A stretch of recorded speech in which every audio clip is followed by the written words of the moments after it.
Hello everyone. In today's video, I will be going over the beginning of the surface area and volume book and the prism section.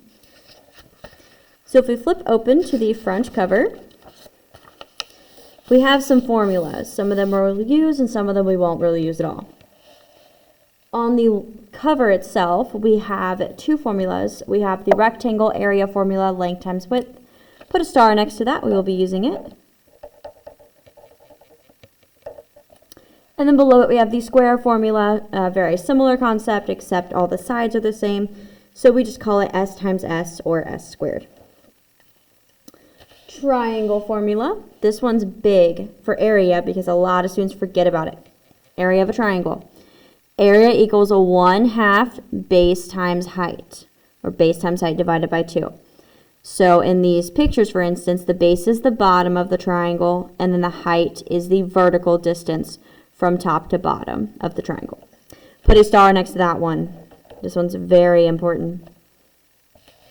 Parallelogram, you can cross that one out. We will not be using it.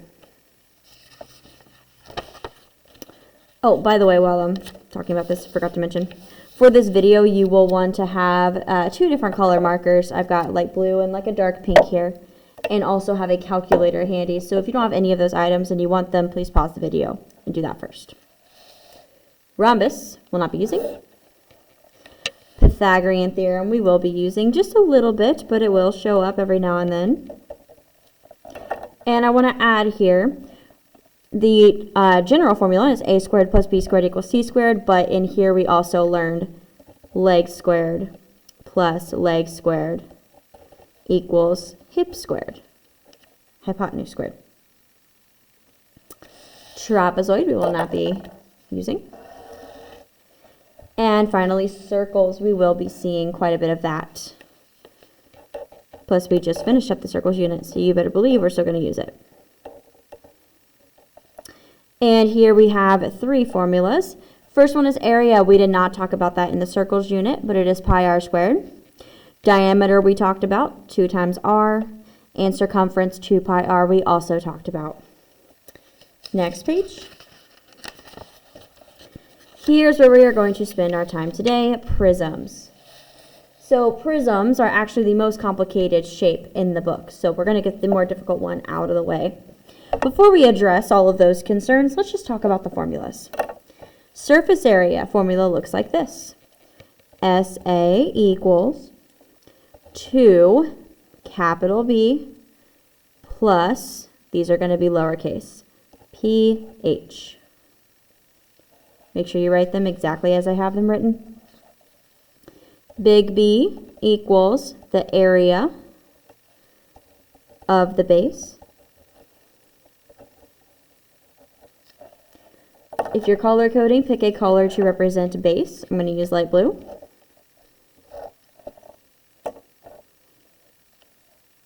P is perimeter of the base.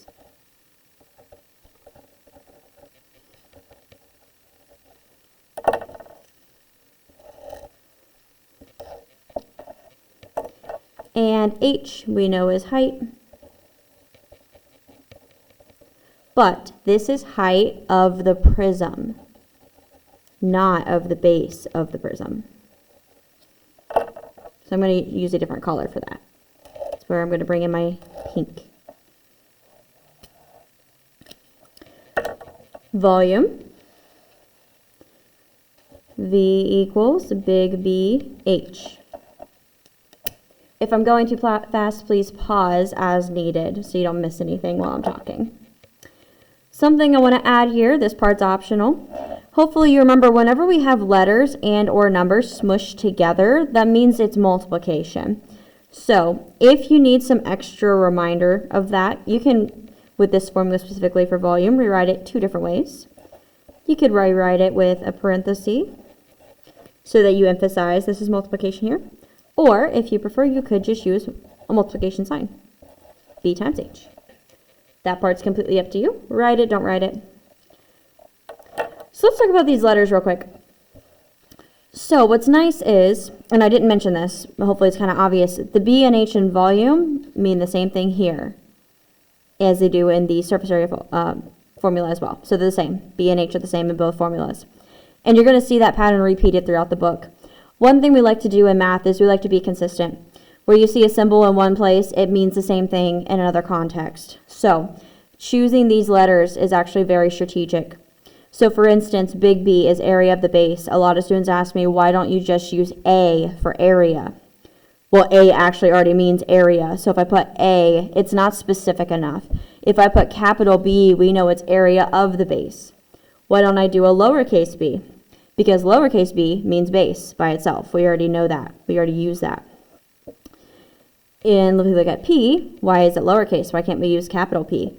Again, because capital P is recognized as area, as perimeter by itself in other contexts. So we make it specific to our formula here. And then H represents height. It's a pretty universal term here. So you've already seen that one. So just a little explanation on the letter choices. So now let's dive into why this is a bit difficult. Let's just talk about what a prism is. Here we have 4 examples. We have a triangular prism, we have a rectangular prism, a pentagonal prism, and an octagonal prism. Notice that they're all including the shape that's in the name. We have a triangle in the front and back here. We have rectangles again in the front and back, and technically all around. Pentagonal prism, we have pentagons in the front and back. Pentagons have 5 sides. And an octagon has 8 sides. Front is an octagon, back is an octagon. And notice that all of these, the little shapes in between the two big shapes are little rectangles. And that's the same in all the shapes. Essentially, a prism is where we take 2 shapes that are 2-dimensional and we connect them together with a rectangle so that we make them 3-dimensional. That's the point of a prism. So, what makes these difficult is we have to redefine the terms base and height. So let's talk about base first. I'm going to use that color I chose for base earlier, so light blue. Above it, I'm going to put a little 2 because there are 2 bases. From elementary up to now, you have been taught that base means bottom. In most cases, that is correct. In this formula, that is not the case, which is why I have to give you a different definition. So here, base means the shape in the prism name.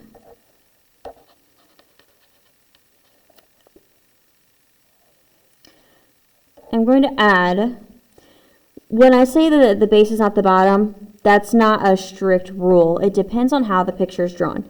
Could it sometimes be the bottom? Absolutely. But don't always look at the bottom as the base. If the bottom happens to be the base, then so be it, but don't automatically go there.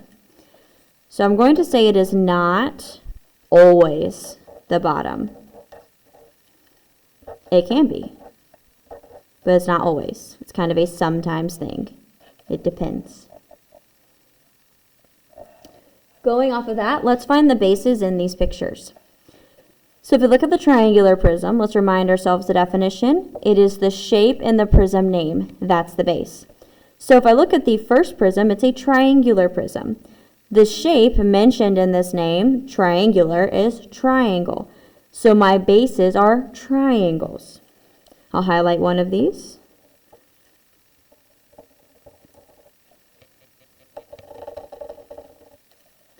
I always highlight the front one. It's the easiest to visualize. So we have 2 bases here. We have the front triangle and the back triangle. I will only highlight one of them. And this is our base. So if we do this for the other 3, rectangular prism. Technically, since these are all rectangles, it doesn't matter which one I treat as the base, but to be consistent, I'll go with the 2 large ones.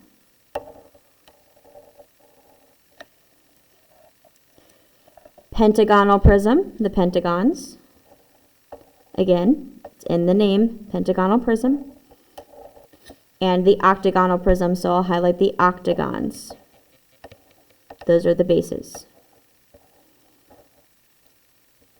And again, there's one in the back as well.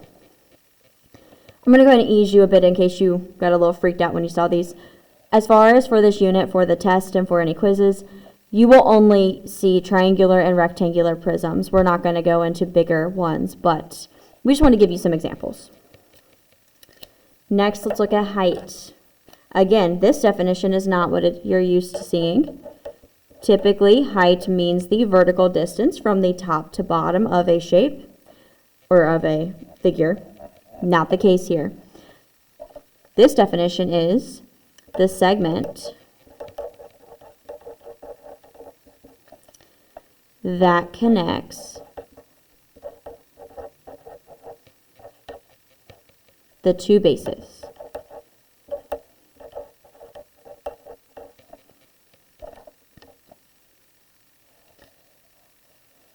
So if we look at our triangular prism, our two bases, again, are the front and back triangles.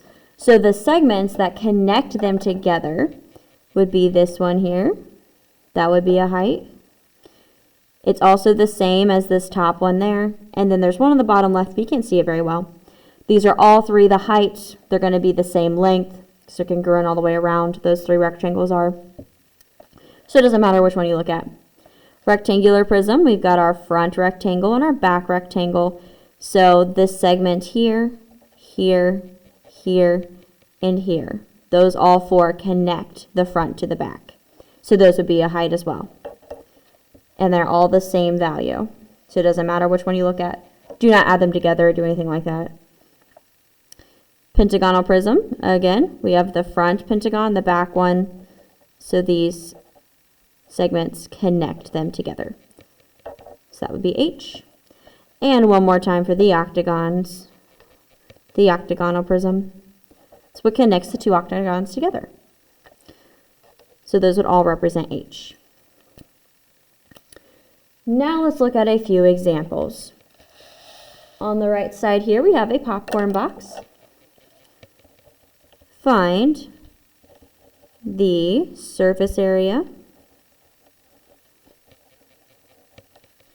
and volume of the popcorn box.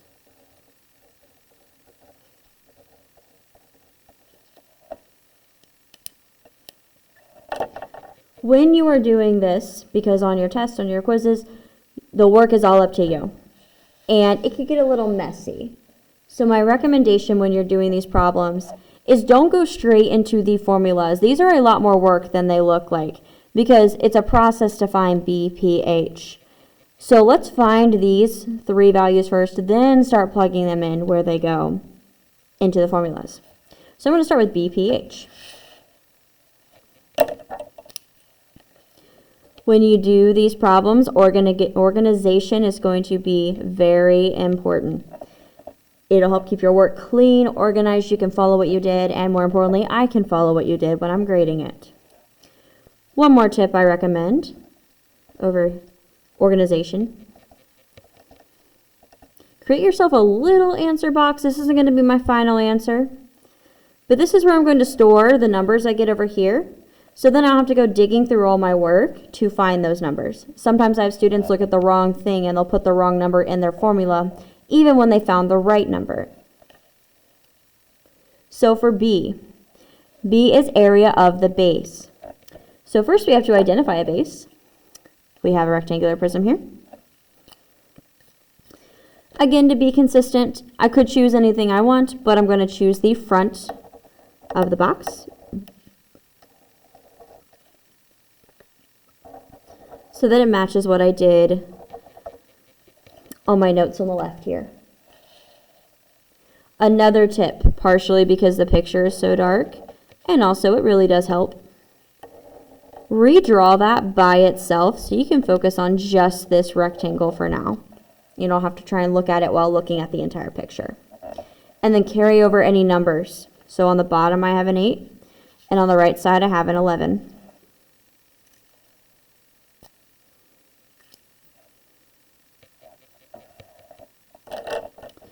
So starting with B. B is area of the base. Now this depends on what your base is. Here, my base is a rectangle. For a rectangle, the area is length times width. Again, those formulas are at the front of the booklet if you want to look at them. Here my length is 8 and my width is 11.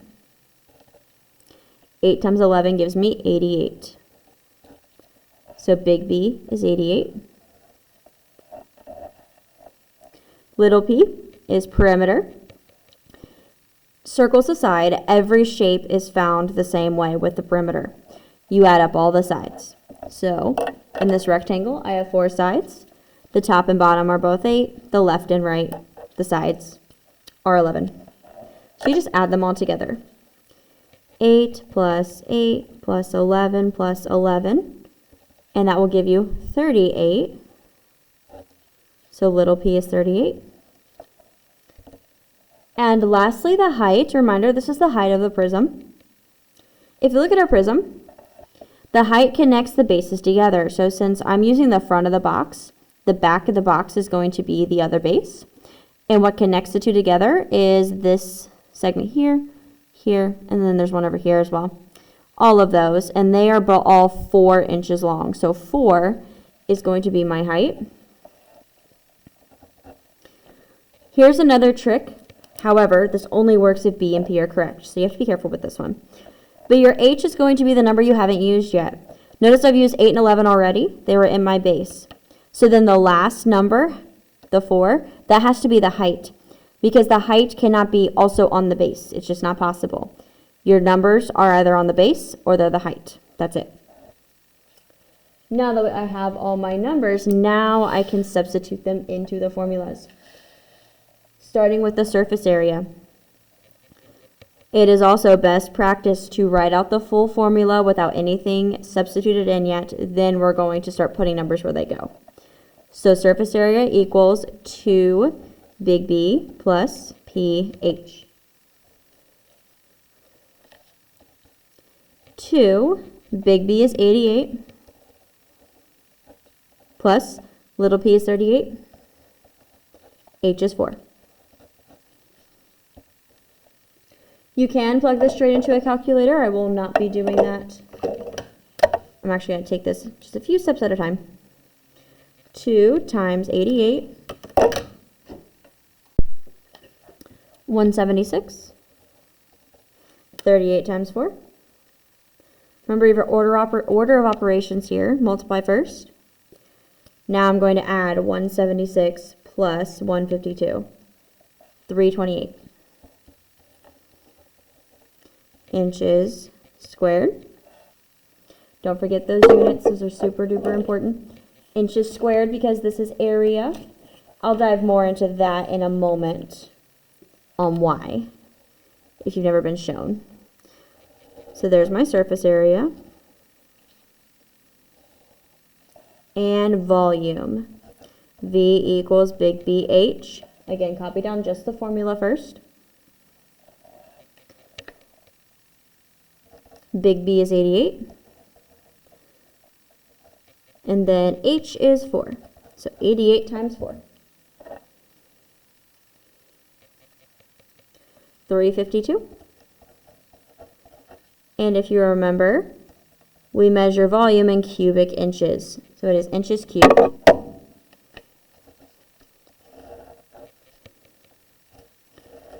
For those of you who may or may not know why we have squared for area and cubed for volume, I will quickly explain it. So, surface area, or area in general, is two-dimensional. If we look, the surface area is the total area of the outside of the popcorn box. And when we look at these individual parts of the box, these are actually two-dimensional shapes. We're just looking at the surface of them. We're not going into how thick they are. So we're looking at length and width here. That's 2 dimensions, so area is squared for 2. Volume, we're looking at not just that area itself, but also any depth it may have, or any thickness, anything like that. That adds the 3rd dimension, which is why we call it a 3-dimensional object, 3D. So we're looking at length, width, and height or depth, depending on what your shape is. We use different words for it. So essentially we're looking at 3 dimensions, so it is cubed. All right, let's do another example.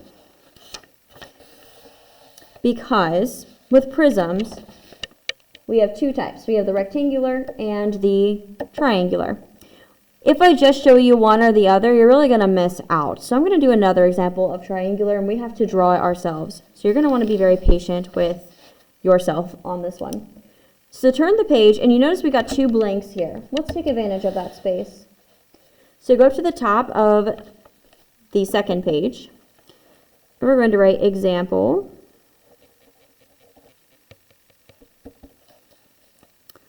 Find the surface area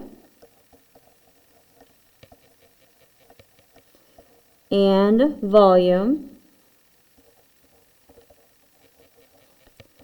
of the triangular prism.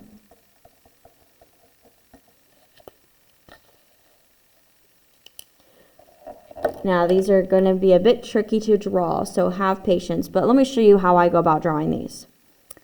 Which first off, let me kind of give you an idea. I have a really rough draft on a post-it note. This is kind of what I'm drawing here. So I got triangles with the rectangles in the middle. So if you haven't had much experience with drawing three-dimensional objects, it's a bit of a process, but here's the trick to them. Start with your two main shapes. So I have triangles. So I'm going to draw a triangle here. And then out a distance away, about right here, draw your other triangle.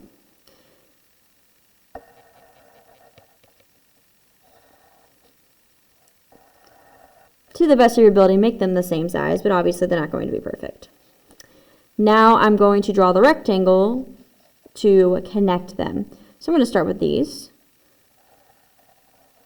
So you want to connect them to the same side of the other triangle. Now I'm going to connect the tops. And then, as you can see, this is inside the object. I'm going to go in and erase and make dashes here in a moment. But you understand, visually, this is not something you're supposed to be able to see. So now I'm going to go in and make dashes here. So now I've got dashes. That's pretty good.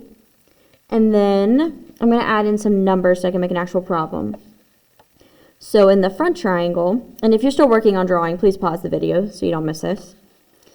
I'm going to draw a height from the top of the triangle down to the base of the triangle. And when I say base here, I do mean bottom. That is going to get confusing. I apologize. And this is going to be perpendicular to it. This is going to be the height. We're going to call this 3. And we're going to call this whole bottom here 4. And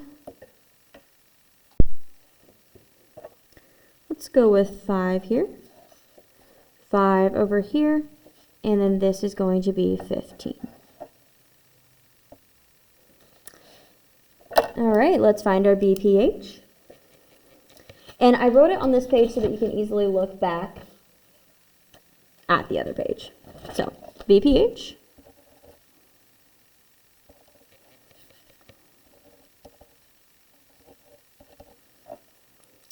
And then we have a little answer box over here, just to keep our work organized.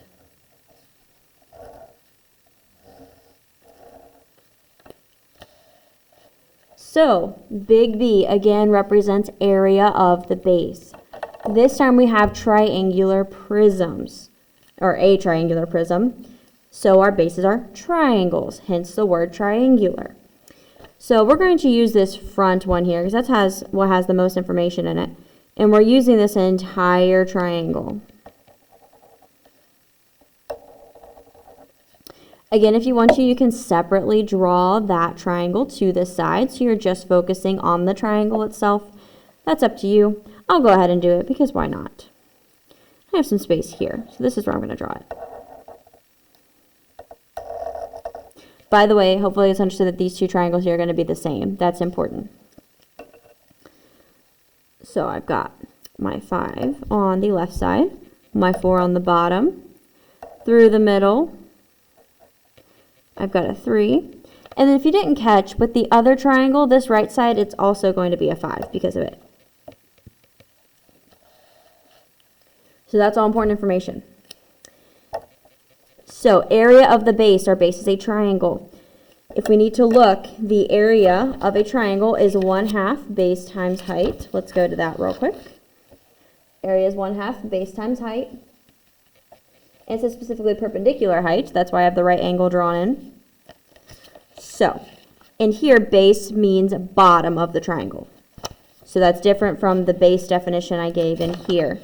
This is for base of the prism. This one is. Here, when I say base, I'm talking about just the triangle, not the prism, so this is the bottom. So, let me write out just the formula. 1/2 BH from the front of the book. 1/2, the base of the triangle is the bottom of the triangle.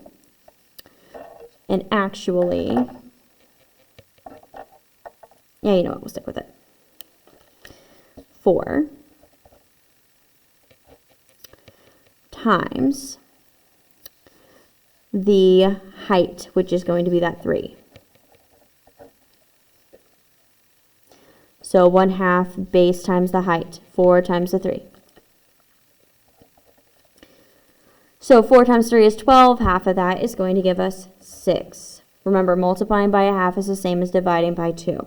So the big B is 6. Now we do perimeter. Remember, perimeter, for every shape, you add the sides. So our sides are 5, 5, and 4. 5 plus 5 plus 4. Do not include that 3. The 3 is inside the triangle, not outside. 5 plus 5 is 10, plus 4 is 14. Little p is 14. And finally, h is the height, not of the base, of the prism. So again, this is where this is going to get a bit confusing. So you got to track what you're doing.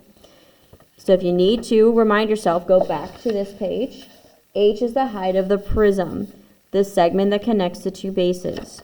So if we ignore this and we go back to our prism, our two bases are these two triangles, and what connects them together? The 15. These are all three 15. So H is 15. It's the number on here that we haven't used yet. Again, 15. So H is 15. Now we can substitute all of these numbers into our formulas. SA stands for surface area equals, start with just the basic formula. 2 big B plus PH. 2 times big B is 6 plus little p is 14 times H is 15. 6 times 2 I know is 12. 14 times 15, let me check here.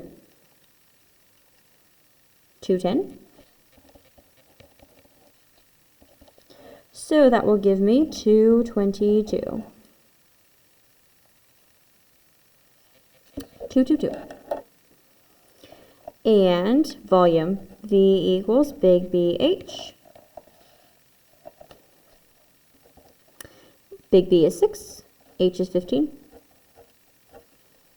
I believe that's 90, but I am going to second guess myself and check in the calculator. Yep.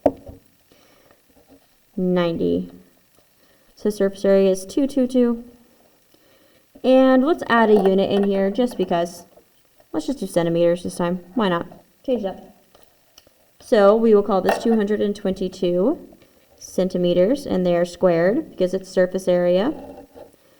And then for volume, we will call that 90 centimeters squared. Cubed. Caught myself. Because it's volume, we do 3 dimensions, so it's cubic centimeters, not square centimeters. Okay, I do apologize for the long video, but prisms have a lot involved in them. That is it for this video. If you have any additional questions, feel free to come see me in person. Otherwise, I hope you have a wonderful day. Bye!